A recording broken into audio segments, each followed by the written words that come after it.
অত্যন্ত গুৰুত্বপূৰ্ণ খবৰ দিব বিচাৰিছো যেটো সময়ত ৰাজ্যত একাংশই প্ৰবঞ্চনাৰ জাল মেলিছে যেটো সময়ত অনলাইন ট্ৰেডিংৰ জৰিয়তে ৰাজ্যৰ একাংশ লোকক লুটি পুতি খাইছে প্ৰবঞ্চকে সেই সময়তে দুজনকৈ ব্যক্তি এবাৰ চৰ্চালৈ আহিছে সংবাদ মাধ্যমৰ মাকুমৰ দুজন ব্যক্তিয়ে এবাৰ স্বাৱলম্বিতাৰ অনন্য নিদৰ্শন দাঙি ধৰিছে প্ৰবঞ্চনা অথবা অনলাইন ট্ৰেডিং নহয় নিজৰ কষ্টপাৰ্জিত ধনেৰে নিজৰ কষ্টৰ বিনিময়ত এবাৰ স্বাৱলম্বিতাৰ অনন্য নিদৰ্শন দাঙি ধৰা দুজন ব্যক্তিৰ কথা আপোনালোকৰ বাবে লৈ আহিছো কিদৰে স্বাৱলম্বী হৈছে দুজন ব্যক্তি তাৰ সবিশেষ এটা বিশেষ প্ৰতিবেদনৰ জৰিয়তে আপোনালোকলৈ আগবঢ়াব বিচাৰিছো আৰু এই মুহূৰ্তত এই খবৰ এনিটক দৰ্শকৰ বাবে লৈ আহিছো জনাইছো গুৰুত্বপূৰ্ণ খবৰ প্ৰবঞ্চনাৰে নহয় এবাৰ কষ্ট কৰি স্বাৱলম্বী হোৱা দুজন ব্যক্তিৰ কাহিনী স্বাৱলম্বিতাৰ অনন্য নিদৰ্শন দাঙি ধৰিছে দুজন বিশেষ ব্যক্তিয়ে মাকুমৰ দুই প্ৰতিষ্ঠিত ব্যৱসায়ী ৰূপম ভট্টাচাৰ্য আৰু বিষ্ণু চৰকাৰ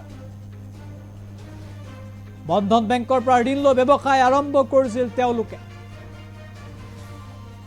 প্ৰথমে এখন সৰু দোকান তাৰ পিছত এতিয়া প্ৰতিষ্ঠিত ব্যৱসায়ী এই দুজন বন্ধন বেংকে জীৱন হলাই পেলালে তেওঁলোকৰ আমি জনাইছো গুৰুত্বপূৰ্ণ খবৰ মাকুমৰ বন্ধন বেংকৰ শাখাৰ পৰা তেওঁলোকে লোন লৈছিল মাজত মাত্ৰ কেইহাজাৰমান টকাৰ ঋণ লৈ প্ৰথমে আৰম্ভ কৰিছে এটা সৰুকৈ ব্যৱসায় আৰু সৰুকৈ ব্যৱসায় আৰম্ভ কৰা দুজন ব্যক্তি বৰ্তমান প্ৰতিষ্ঠিত একোগৰাকী ব্যৱসায়ী পিছে এই প্ৰতিষ্ঠাৰ আঁৰত আছে বন্ধন বেংকৰ সহায় এই প্ৰতিষ্ঠাৰ আঁৰত আছে বন্ধন বেংক মাকুমৰ বন্ধন বেংকৰ বাবে সফলতাৰ হাঁহি বিৰিঙিছে এটা দুজনকৈ ব্যক্তিৰ মুখত যেটো সময় ৰাজ্যত একাংশ প্ৰবঞ্চকে লুটপাট চলাইছে যেটো সময় ৰাজ্যত একাংশ প্ৰবঞ্চকে কোটি কোটি টকা লৈ উধাও হৈছে সেই সময়তে এই দুজন ব্যক্তি এতিয়া আপোনাৰ মোৰ বাবে হয়তো আদৰ্শ যিসকলে চৰকাৰী চাকৰি নাপায় হাহাকাৰ কৰিছে ব্যৱসায় আৰম্ভ কৰিব নোৱাৰি হাহাকাৰ কৰিছে তেওঁলোকৰ বাবে এই দুজন প্ৰতিষ্ঠিত ব্যৱসায়ী এতিয়া আদৰ্শ পিছে এই প্ৰতিষ্ঠা বা এই সংগ্ৰামৰ আঁৰৰ কাহিনী তেওঁলোকে বৰ্ণনা কৰিলে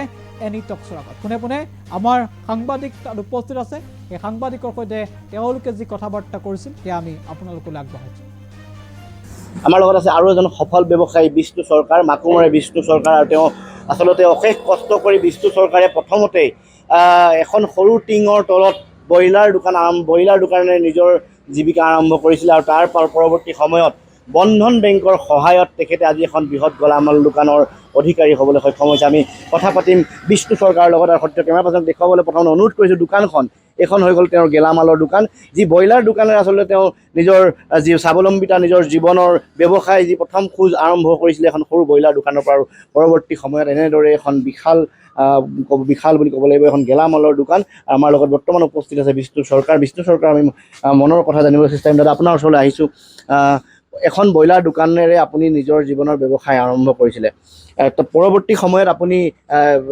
অশেষ কষ্টৰে ব্ৰইলাৰ দোকানখনৰ পৰা বন্ধন বেংকৰ সহায়ত আপুনি এখন বৃহৎ গেলামাল দোকান খুলিবলৈ সক্ষম হৈছে কি জনাব আমাৰ কেমেৰাত আমাৰ দৰ্শকসকলক কি জনাব ব্ৰইলাৰ দোকান প্ৰথমে খুলিছিলোঁ 40,000 টকা লোন লৈছিলোঁ 40,000 টকা লোন লৈ আৰম্ভ কৰি পেলাই তাৰপিছত গেলামাল দোকান খুলিলোঁ গেলামাল দোকান কৰি পেলাই 1 লাখ টকা ল'লোঁ কিমান টকা ল'লে 1 লাখ টকা লৈছোঁ 1 লাখ টকা লৈছোঁ 1 লাখ লৈ পেলাই এইখন আৰম্ভ কৰিলোঁ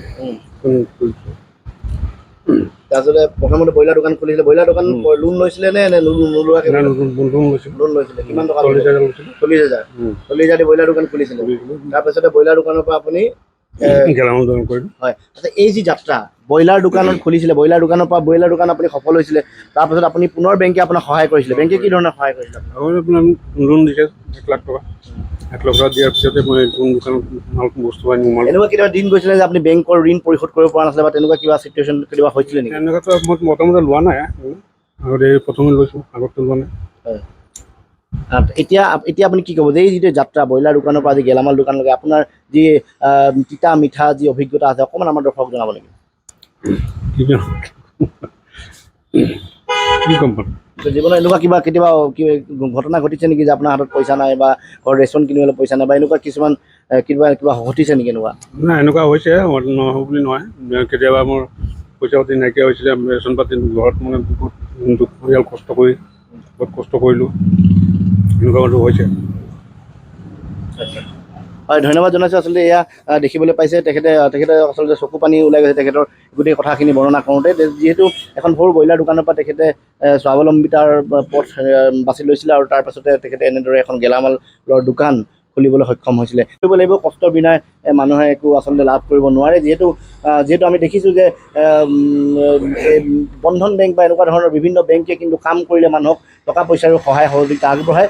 যি বন্ধন বেংকৰ সহায়ৰ ফলত আচলতে বহুকেইজন মাকুমৰ আমি আজি দুজন দেখাইছোঁ, কিন্তু এনেকুৱা বহু ব্যক্তি আছে যি আজি স্বাৱলম্বী হৈছে এনেকুৱা বেংকৰ ঋণ লৈ। কিন্তু আমাৰ কিছুমান মানুহ এনেকুৱা আছে যি বেংকৰ ঋণ লৈ পৰিশোধ কৰিব নোৱাৰে, পিছত তেওঁলোকৰ সৰ্বশ্ৰান্ত হয়, তেওঁলোকৰ ঘৰৰ বাৰী পৰ্যন্ত তেওঁলোকে বিক্ৰী কৰিবলগীয়া হয়। কিন্তু আজি এই উদাহৰণৰ পৰা আমি এটা কথা বুজিছোঁ যে যদি মানুহৰ কাম কৰাৰ ইচ্ছা থাকে, প্ৰবল ইচ্ছা শক্তি থাকে আৰু লক্ষ্য যদি স্থিৰ হয়, মানুহে যিকোনো সফলতাই আমাৰ লগত আছে ৰূপম ভট্টাচাৰ্যী, এনে এজন ব্যৱসায়ী যি বন্ধন বেংকৰ প্ৰথম অৱস্থাত 30 বা 40,000 টকা লোন লৈছিলে আৰু এখন সৰু দোকানৰে নিজৰ যি ইনকাম আৰম্ভ কৰিছিলে, নিজৰ স্বাৱলম্বিতা হোৱাৰ চেষ্টা কৰিছিলে আৰু পৰৱৰ্তী সময়ত তেওঁ এখন সুন্দৰ দোকানেৰে আজি সম্পূৰ্ণ নিজৰ ভৰিত নিজৰ থিয় দিবলৈ সক্ষম হৈছে। আমি তেওঁৰ মনৰ কথা জানিব বিচাৰিম। দাদা, আপোনাক স্বাগতম জনাইছোঁ।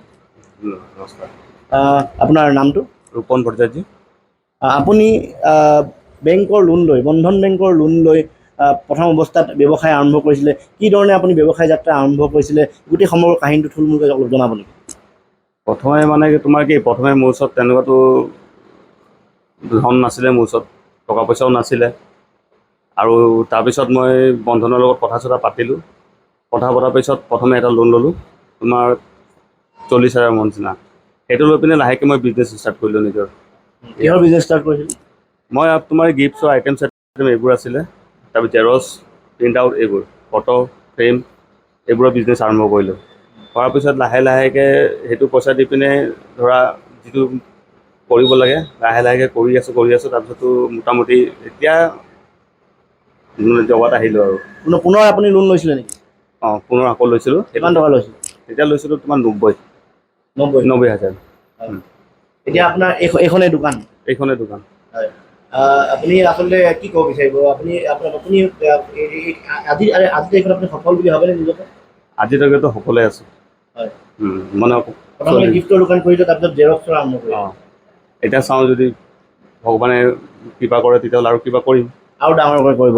হয়, আচলতে এনেকেই এদিন দুদিন কৰি আগবাঢ়ি যাবলৈ সক্ষম হয় মানুহ, আৰু এনেকৈ চেষ্টাৰ অসাধ্য একো নাই। চেষ্টা কৰিলে ফল পাবই, কষ্ট কৰিলে ফল পাবই। আৰু তাতকৈ ডাঙৰ কথা আচলতে কোৱা হয় যে কৰ্মই ধৰ্ম, মানুহে ধৰ্মত লাগি থাকিব নালাগে, আচলতে কৰ্ম কৰিব লাগে। কৰ্ম কৰিলে এনেকৈ ৰূপম ভট্টাচাৰ্যীৰ নিচিনা মানুহ আগবাঢ়ি যাব পাৰিব। আমি আপোনাক শুভেচ্ছা জনাইছোঁ ৰূপম দা।